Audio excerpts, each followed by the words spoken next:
Selamat malam Bapak Ibu Saudara sekalian, kembali lagi dalam renungan malam pada malam hari ini.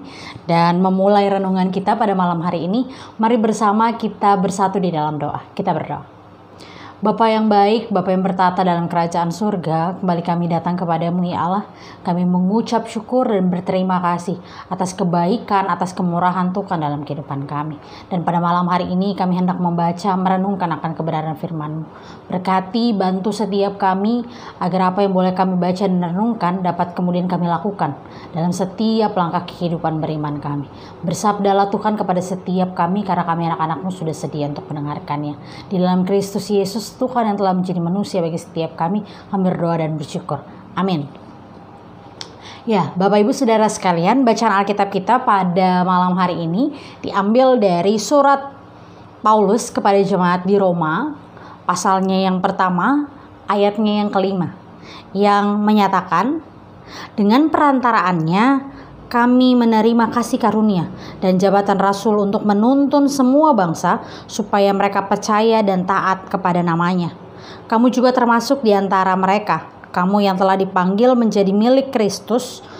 Kepada kamu sekalian yang tinggal di Roma, yang dikasihi Allah, yang dipanggil dan dijadikan orang-orang kudus, kasih karunia menyertai kamu dan damai sejahtera dari Allah Bapa kita dan dari Tuhan Yesus Kristus. Ya, demikianlah pembacaan Alkitab. Berbahagialah setiap kita yang membaca, merenungkan, dan juga melakukan firman Tuhan dalam setiap langkah kehidupan beriman kita. Haleluya. Ya, Ibu Bapak Saudara sekalian, realitas hidup orang Kristen, ini yang menjadi tema kita dalam renungan pada malam hari ini menurut Sabda Bina Umat. Bahwa ketika kehidupan kita saat ini, kita berhadapan dengan sebuah realitas. Realitas yang paling dominan terjadi saat ini adalah kita hidup di tengah-tengah pandemi. Kita hidup bersama dan berdampingan dengan pandemi yang sudah 1 tahun ini mendampingi kehidupan kita. Dan bagaimana kita merenungkan realitas hidup ini? Bagaimana kita mampu tetap menjadi orang Kristen, menjadi orang yang terus memberitakan kebenaran firman Tuhan di tengah pergumulan yang kita alami, di tengah permasalahan yang kita alami. Nah, Ibu Bapak Saudara sekalian, surat Paulus kepada jemaat di Roma ini hendak mengingatkan jemaat di Roma bahwa kehadiran Paulus pada saat itu, kehadiran Paulus di tengah-tengah jemaat di Roma adalah berkat utusan Tuhan. Adalah bahwa Tuhan telah mengutus para rasulnya, termasuk Paulus, untuk kemudian memberitakan akan firman Tuhan, akan Injil Tuhan, dan menuntun semua orang untuk kemudian percaya dan taat kepada Tuhan. Ini kita bisa baca di ayat yang kelima. Jadi tugas Paulus pada saat itu adalah memberitakan akan Injil Tuhan agar semua orang menjadi percaya dan taat kepada Tuhan.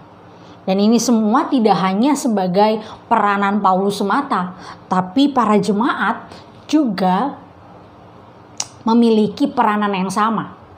Ya, jadi Ibu Bapak Saudara sekalian, hal ini mau mengatakan bahwa tidak hanya saya, pendeta atau para pelayan Tuhan yang punya tugas untuk menyatakan Injil Tuhan dalam kehidupannya, dalam setiap renungan, tapi juga tugas kita bersama, yaitu Bapak Ibu Saudara yang adalah orang Kristen punya tanggung jawab yang sama untuk memberitakan Injil di tengah-tengah dunia, agar semua orang dapat percaya dan taat.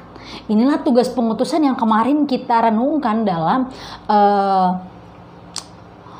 renungan malam, yaitu ketika Tuhan bangkit, ketika Kristus bangkit dari antara orang mati dan dia kemudian meninggalkan para muridnya, setiap kita, tidak hanya para murid, diutus untuk kemudian mengajarkan, untuk kemudian pergi memberitakan Injil.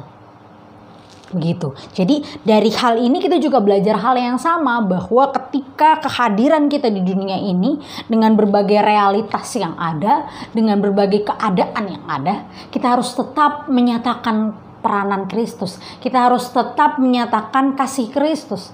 Kita harus tetap menjadi orang-orang yang senantiasa mengajarkan dan menuntun orang-orang di sekitar kita untuk melakukan apa yang Tuhan kehendaki. Kalau saya mau meminjam istilah anak-anak zaman sekarang atau pekerjaan yang ada di media sosial, kita sebagai orang Kristen adalah influencer. Orang yang memberi pengaruh bagi orang-orang di sekitar kita. Menjadi influencer bukan berarti kita harus punya konten yang baik, kita harus punya sesuatu yang kemudian besar begitu namanya. Tapi menjadi influencer adalah setidaknya kita mampu mempengaruhi orang-orang di sekitar kita dengan cara hidup kita. Ketika kita menjadi orang yang baik, ketika kita menjadi orang yang benar, ketika kita menjadi orang yang patuh, ketika kita melakukan apa yang Kristus kehendaki, kiranya itu menjadi sebuah motivasi bagi orang-orang di sekitar kita, setidaknya bagi keluarga kita, untuk kemudian percaya, untuk kemudian ikut melakukan apa yang kita lakukan. Sebagai tanda dia mengikuti Kristus dan percaya kepada Kristus. Oleh sebab itu, ibu bapak saudara sekalian, realitas hidup orang Kristen atau realitas hidup Kristen yang hendaknya kita pahami adalah kehidupan kita menjadi influencer bagi orang di sekitar kita. Kita menjadi pengaruh dengan senantiasa melakukan apa yang Kristus kehendaki. Saya pernah mendengar ada orang yang berkata begini, percuma jadi orang Kristen tapi kita tidak benar-benar melakukan apa yang Kristus kehendaki. Perilaku, tutur kata yang kita lakukan itu mencerminkan kasih Kristus ketika kita berkata bahwa saya orang Kristen, I'm Christian. But kita nggak jadi orang-orang yang melakukan apa yang Kristus kehendaki. Bagaimana kita mampu berkata I'm Christian, saya orang Kristen, tapi kita nggak benar-benar melakukan apa yang Kristus kehendaki. Kita dipanggil, kita diutus untuk menuntun semua orang, semua bangsa, agar mereka percaya dan taat kepada Kristus. Mari ibu bapak saudara sekalian, lakukanlah firman Tuhan. Lakukanlah apa yang menjadi tugas tanggung jawab kita di dunia, yaitu menjadi agen-agen Kristus, menjadi influencer-influencer bagi orang-orang di sekitar kita. Terus lakukan firman Tuhan, jadilah teladan yang baik setidaknya bagi keluarga kita. Tuhan memberkati setiap kita untuk melanjutkan peziarahan iman kita menjadi influencer-influencer bagi orang-orang di sekitar kita. Tuhan memberkati. Amin. Mari ibu bapak saudara sekalian, kita bersama bersatu di dalam doa. Kita berdoa. Bapa yang baik, Bapa yang bertata dalam kerajaan surga, kembali kami datang kepadamu. Kami mengucap syukur dan berterima kasih atas kebaikan dan kemurahan Tuhan dalam kehidupan kami. Dan pada saat ini kami hendak mengistirahatkan tubuh kami setelah kami membaca dan merenungkan kebenaran firman-Mu.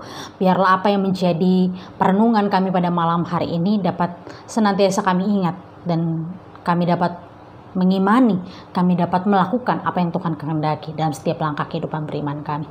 Terima kasih Tuhan, terima kasih Bapa, tuntun sertai kami dalam kehidupan kami ke depan. Ini doa, ini syukur kami naikkan kepadamu. Di dalam Kristus Yesus Tuhan kami berdoa dan bersyukur. Amin.